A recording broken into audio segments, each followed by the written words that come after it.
Hello friends, welcome to my channel Padhai लिखाई।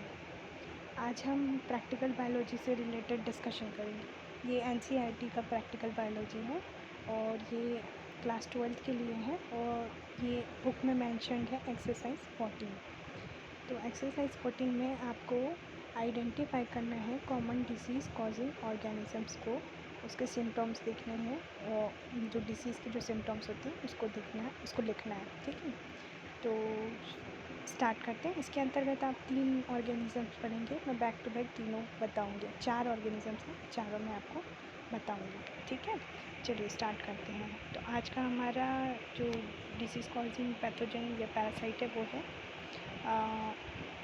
Entamoeba. चलिए start करते हैं। तो ये जो आपके सामने जो स्क्रीन दिख रही है ये आपकी प्रैक्टिकल कॉपी है, समझिए आप। ये बीच में जो लाइन किया हुआ है, ये लाइन जो है ये पार्टीशन बता रहे हैं कि ये वाइट पेज है, इसमें आपको क्या करना है, कैसे लिखना है, और ये है रूल पेज। ठीक है, तो वाइट पेज में आपका डायग्राम एकदम सेंटर पे होना चाहिए। क्लासिफिकेशन कॉर्नर पे, जो उसका राइट कॉर्नर है वहाँ पे होना चाहिए। ठीक है, और जो लेबलिंग है वो एक सीधी लाइन में होना चाहिए हमेशा, और आप जिसको लेबल कर रहे हैं उसको आप ऐसे एरो मार्क करते हुए लेबल करेंगे। ठीक है, चलिए स्टार्ट करते हैं। तो जो एंटामीबा है वो कैसा ऑर्गेनिज़म है, यूनिसेल्युलर ऑर्गेनिज़म है। ये आप देख रहे हैं, ये एक सेल है, उसमें एक ही न्यूक्लियस आपको दिख रहा है। यूनिसेल्युलर ऑर्गेनिज़म है, सिंगल सेल ऑर्गेनिज़म है। इसका शेप कैसा होता है, इरेगुलर होता है। और क्यों होता है, सूडोपोडिया के कारण। तो ये आप सूडोपोडिया दिखाई दे रहा है, इसके कारण ये कैसा दिख रहा है, इरेगुलर शेप का दिख रहा है।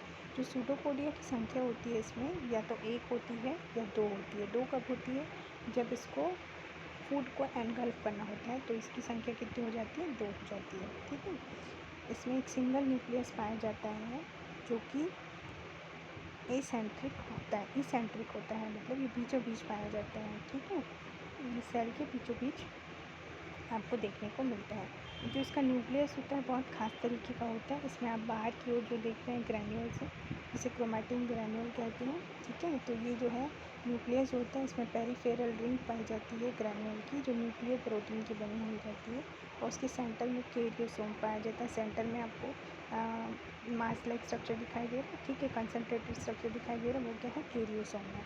ठीक है, और रेस्ट ऑफ द स्पेस जो है एम्प्टी दिखता है, उसमें आपको सिर्फ स्ट्राइएशन दिखते हैं, जिसको न्यूक्लियोप्लाज्मिक स्ट्राइएशन कहते हैं। ठीक है, उसके बाद इसमें आपको कुछ फूड वैक्यूल्स नज़र आएंगे, जबकि कॉन्ट्रैक्टाइल वैक्यूल एब्सेंट होता है। ठीक है, तो फूड वैक्यूल जो है उसके अंदर आपको आरबीसी और बैक्टीरिया नज़र आएगा, क्योंकि ये आपके इंटेस्टाइन में जो आरबीसीज हैं उनको एनगल्फ कर लेता है और बैक्टीरियाज को एनगल्फ कर लेता है। ठीक है, जो मैच्योर जो एंटामीबा जो मैच्योर फॉर्म होता है वो कैसा होता है, क्वाड्रीन्यूक्लिएट होता है। मतलब उसमें कितने न्यूक्लियस होते हैं, 4 न्यूक्लियस होते हैं।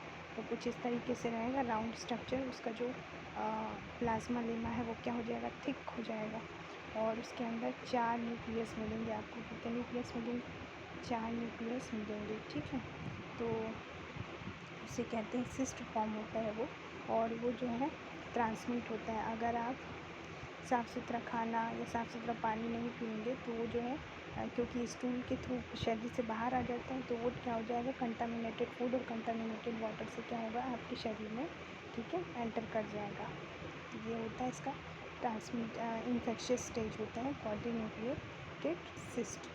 अब आप नोट करेंगे कि जो एंटामीबा हिस्टोलिटिका होता है वो कहाँ पाया जाता है, इंटेस्टाइन में पाया जाता है, इसलिए इसको इंटेस्टाइनल पैरासाइट कहते हैं, जो ह्यूमंस में पाया जाता है। और इसके कारण कौन सी बीमारी होती है, एमीबिक डायसेंट्री होती है।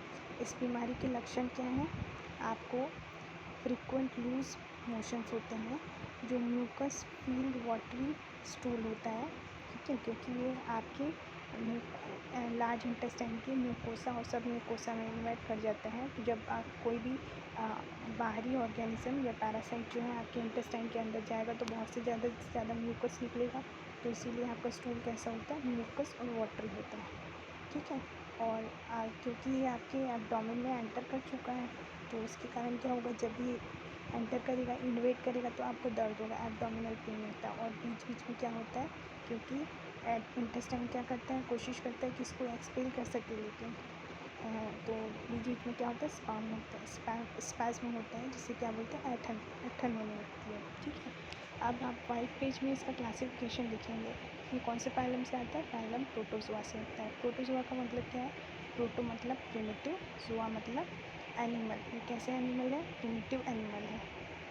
इसे कौन सी क्लास में रखा गया है? राइजोपोडा। राइजोपोडा जो है इसमें उन प्रोटोजोआस को रखा जाता है जिनका लोकोमोटरी स्ट्रक्चर क्या होता है? सूडोपोडिया। ठीक है। फिर इसका जीनस है एंटमीबा। एंटमीबा क्यों बोलते हैं?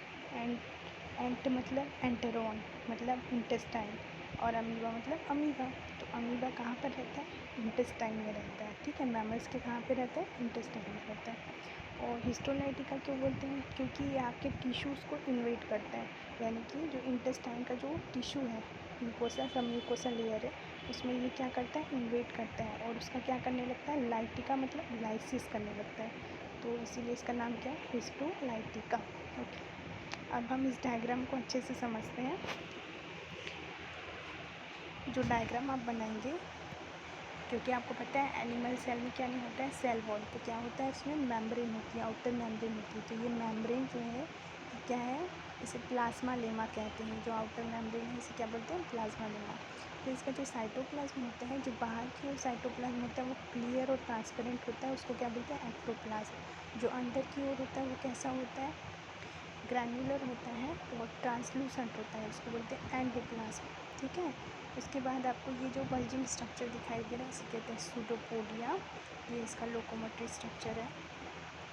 फिर आप इसका न्यूक्लियस डिस्क्राइब करेंगे। तो न्यूक्लियस आप देख रहे हैं, न्यूक्लियस में पेरी की ओर राउंड राउंड स्ट्रक्चर्स दिखाई दे रहे हैं, इसे कहते हैं क्रोमेटिन ग्रेन्यूल। ये प्रोटीन ग्रेन्यूल्स होते हैं। फिर उसके बाद नेक्स्ट आपको दिखाई दे रहे हैं ये स्ट्राइशंस दिखाई दे रही है, लाइन स्ट्रक्चर दिखाई दे रहा है, इसको बोलते हैं न्यूक्लियोप्लाज्मिक स्ट्राइशन। और बीच में जो आपको दिखाई दे रहा है उसको बोलते हैं कैरियोसोम। ठीक है। ये क्या है? न्यूक्लियस है। फिर आप देख रहे हैं ये खाता क्या है? तो ये आपके आरबीसीज़ को खा जाता है। तो इसकी जब आरबीसीज़ को खाएगा तो उसमें वैक्यूल जो है इसके ऊपर बाहर मेम्ब्रेन बन जाएगी और ये फूड वैक्यूल बन जाएगा। ठीक है। तो ये क्या रहेगा? Ingested RBC. और बैक्टीरियाज को भी खा जाता है, तो ये इंजेस्टेड बैक्टीरिया आपको इसके अंदर दिखाई देगा। ये है फूड वैक्यूल। ठीक है। तो आपको इस तरीके से इसका डायग्राम बनाना है। यहाँ पर आप देखेंगे कि ये जो रेड कलर से मैंने हाईलाइट किया है ये जो है इसका डिस्टिंग्विशिंग कैरेक्टर है। ठीक है। एंटमीबा में अगर ये कैरेक्टर आपको दिख रहा है, ये कुछ जो भी स्लाइड आपको दिखाई दे रही है उसमें ये कैरेक्टर दिख रहा है, मतलब ये एंटमीबा हो सकता है। ठीक है। कंफर्म हो जाएगा आपको कि ये एंटमीबा है। ठीक है। अगर आपके कोई क्वेश्चन हो तो आप कमेंट बॉक्स में ड्रॉप कर सकते हैं। ठीक है। Thank you.